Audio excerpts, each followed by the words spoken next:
úgy gondoltuk, hogy 3 vereségünk már volt, úgy most már muszáj nyerni.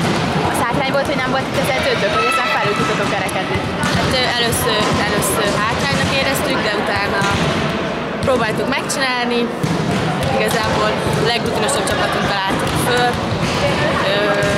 Egy beteg játékosunk is van, azt is tudtuk pótolni, úgyhogy nagyon jó. Az első fél évben úgy éreztem, hogy nagyon szoros a meccs, még nem biztos, hogy nyerni fogtok, viszont utána, mint hogyha teljesen más lett volna minden. Igen, az első szett az mindig ilyen szoros volt az elmúlt meccseken is, de mindig kikaptunk, úgyhogy most úgy voltunk vele, hogy az elsőt meg kell húzni, és akkor utána már másképp mentünk a második szettbe is a pályára, aztán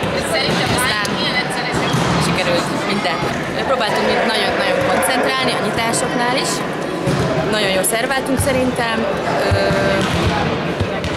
az ütések is most nagyon jól mentek, úgyhogy igazából hogy az alapjáték a jó beadás, feladás, ütés, minden megvolt, úgyhogy gratulálok! Nagyon jó voltatok! Köszönjük szépen!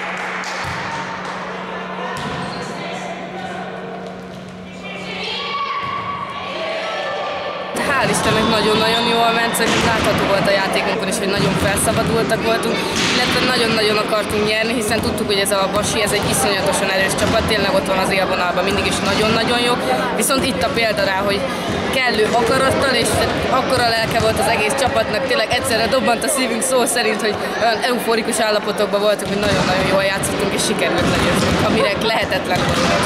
Az elejétől fogva úgy érezted, hogy itt tényleg meg tudjátok ezt a meccset nyerni? Nem, egyáltalán nem, de úgy mentünk föl, hogy az edzőnk sajnos most elutazott Szegedre, és úgy mentünk föl, hogy bizonyítani akarunk, akkor is meg tudjuk csinálni, és egy lelkes, jó csapat képes akármilyen csapatot legyőzni. Gratulálok! Köszönjük szépen!